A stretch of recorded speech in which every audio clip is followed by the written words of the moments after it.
Welcome once again. As we see the youth and children get dismissed, I have a clip that I want to show you. I rarely ever do this, but today I thought it was really appropriate, or at least I think. So there's an 18-second clip that I want to show you. It's about a bear that has been caged for a significant time of his life, and somehow he gets rescued into a sanctuary, and they filmed its behavior when it was freed.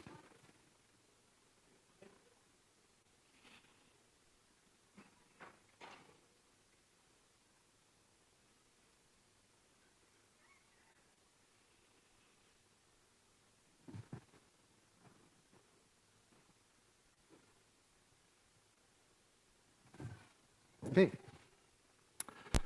What did you notice from the clip? What did you notice about its behavior and its path and its repetition? You could probably tell that it was caught in a small cage for a very long time, and only thing it had access to was to circle its enclosed cage.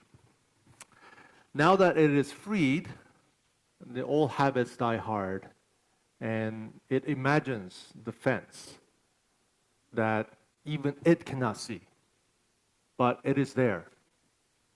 And you see another path leading to the right side of the screen, but somehow when the bear gets to that point, it's now time to circle.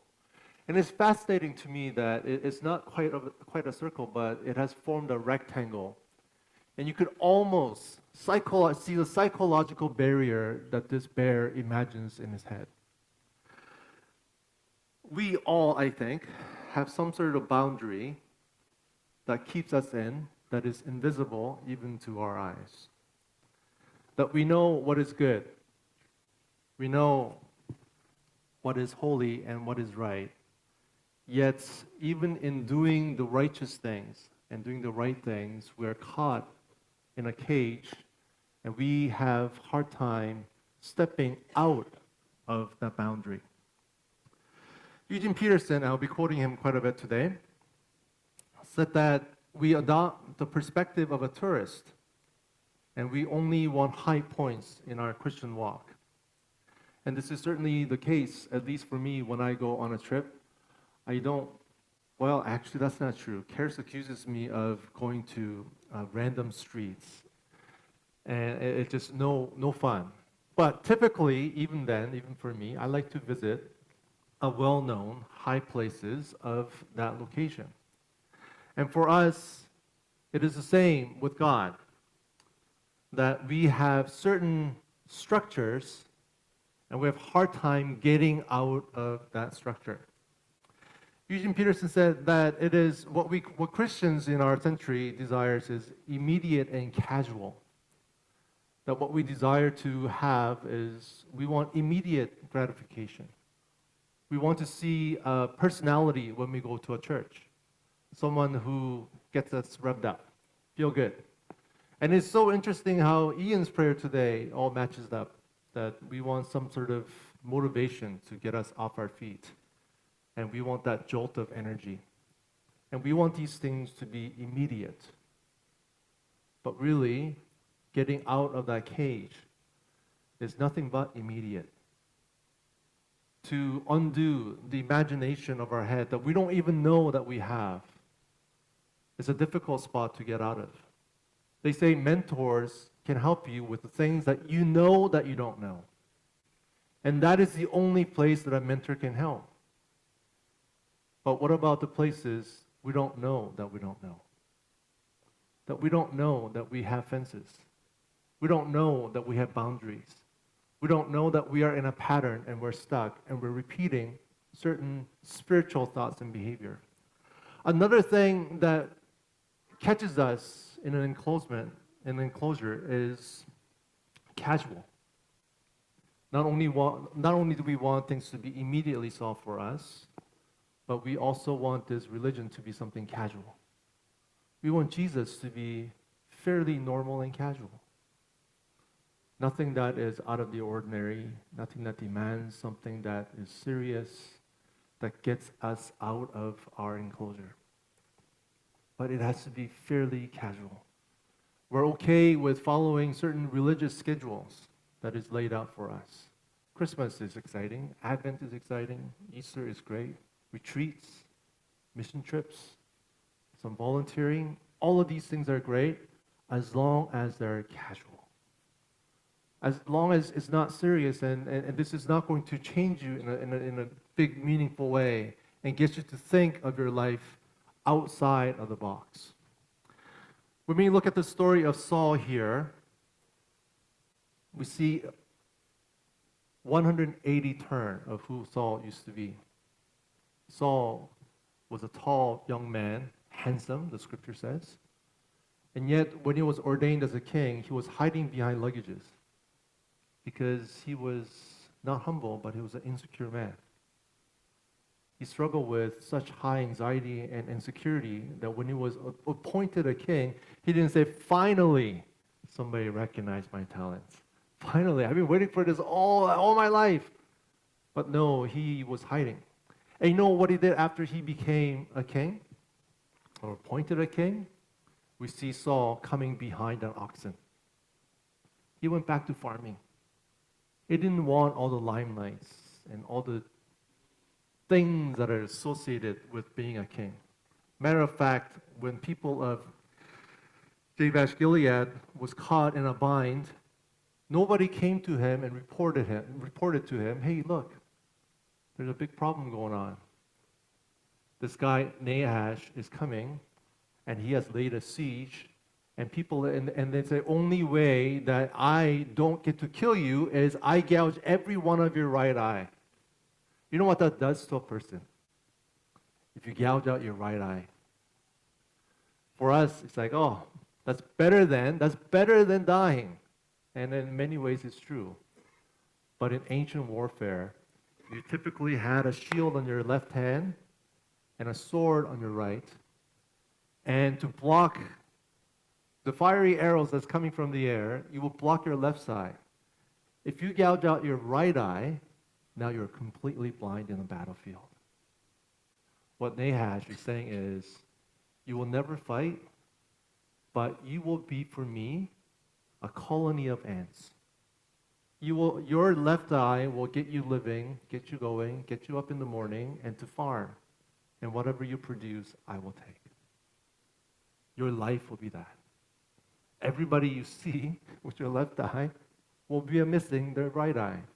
And that'll be a reminder to you that you're nothing but a colony to make money for me. Saul did not know. Everybody in town was crying, but Saul didn't know because he was farming.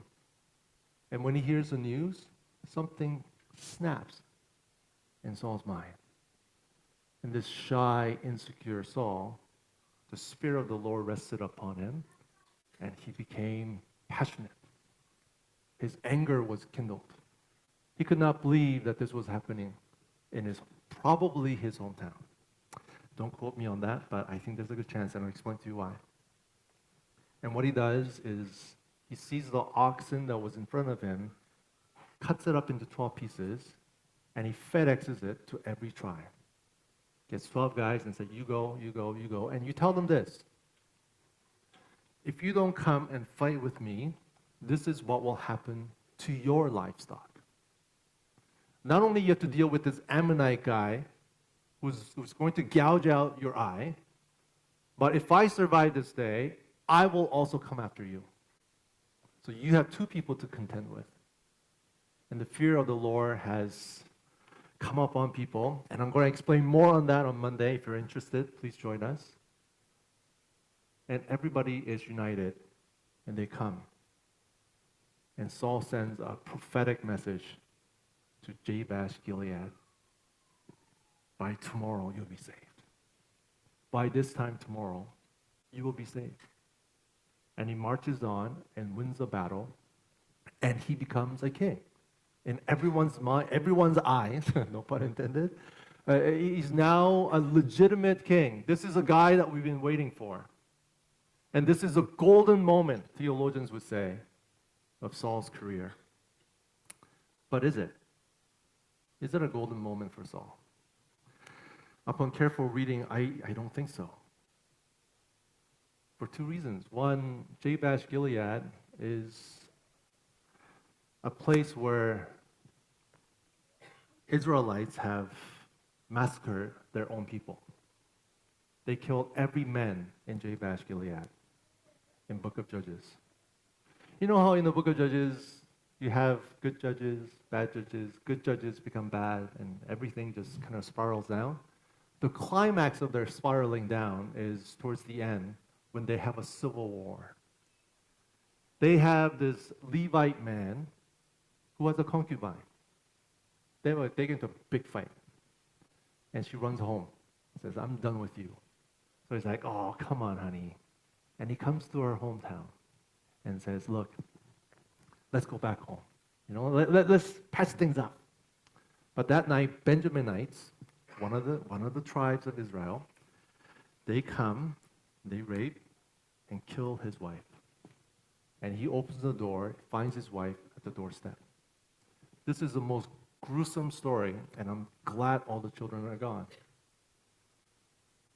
But what he does is he cuts her up into 12 pieces, and he FedExes it to Israel and says, this is what happened to my wife by Benjaminites. Revenge me. Avenge my loss. And Israel comes together, and they come and wipe out every single Benjaminites except for 600 of them. They kill their own clansmen. Everything that they were not supposed to be under God, they became that. But they immediately regret their actions. They're like, oh, why did we do that? Now the one clan is going to get wiped out. So they look around and see, how can we rectify this problem? And they found that no one from Jabesh Gilead came to help this battle. So they said, we know how to solve this.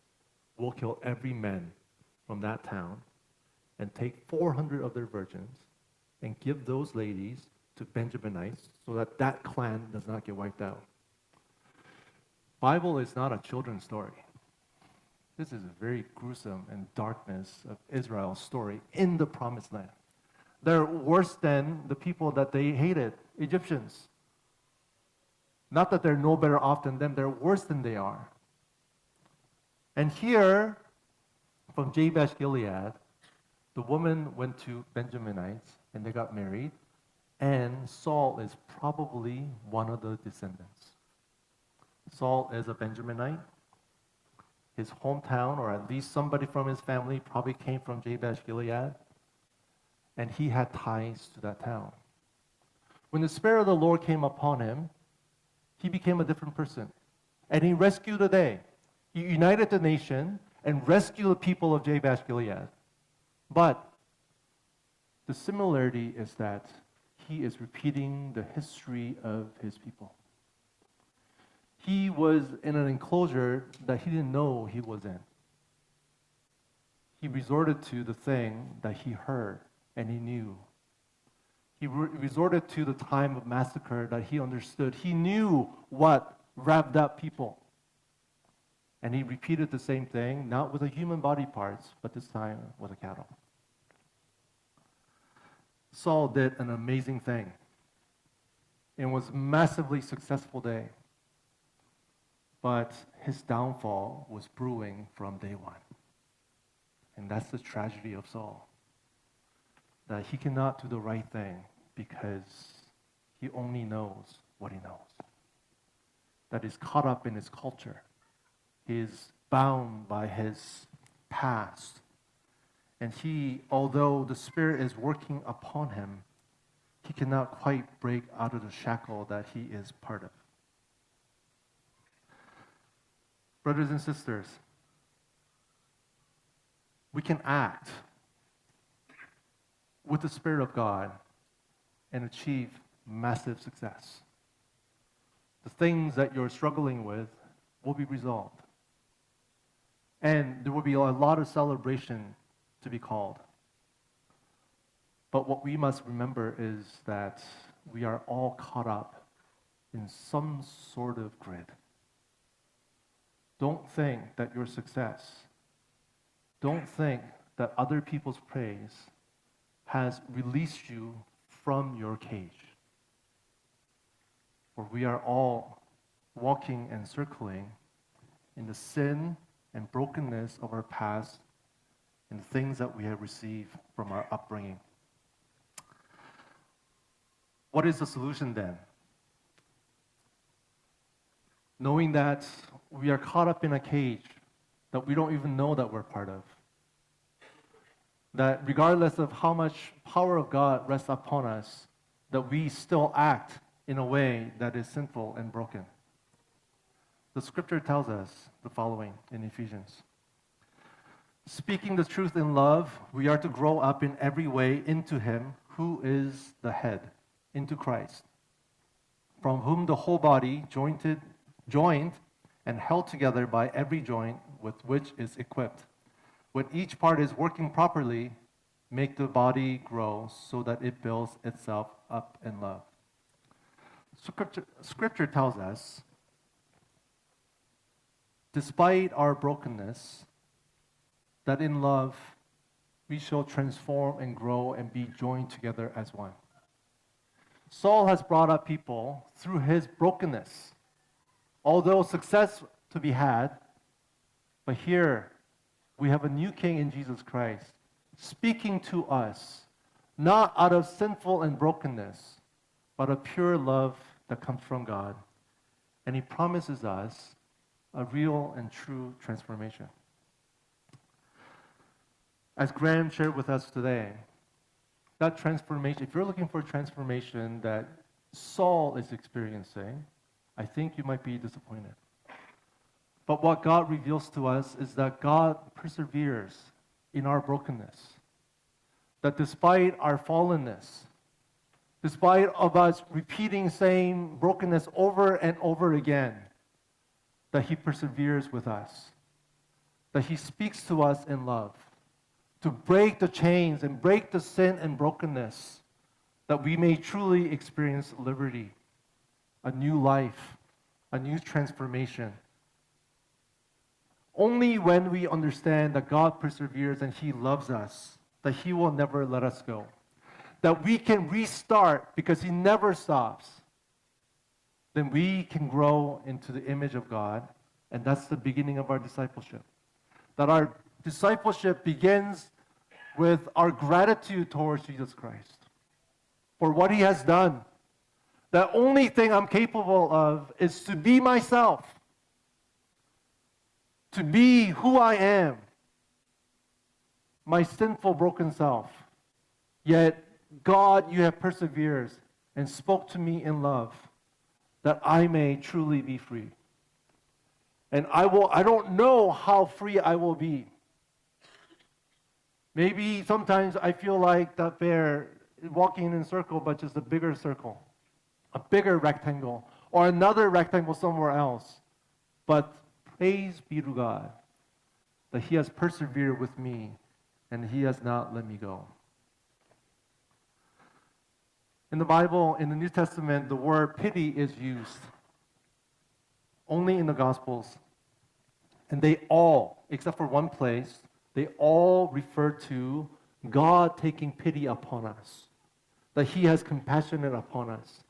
Except there's one place where the word pity is used by none other and attributed to none other but to one single person.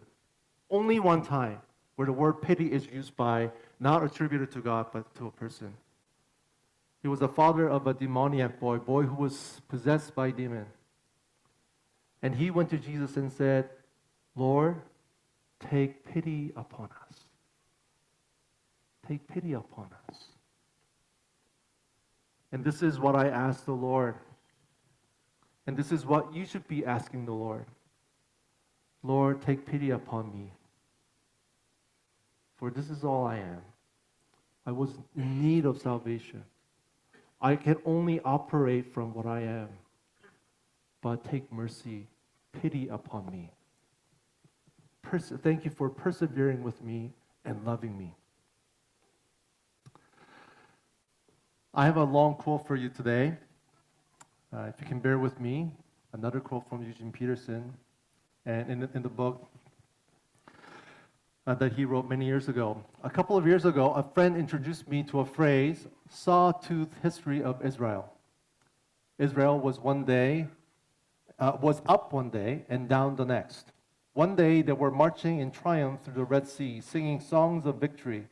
The next day were grumbling in the desert because they missed having Egyptian steak and potatoes for supper.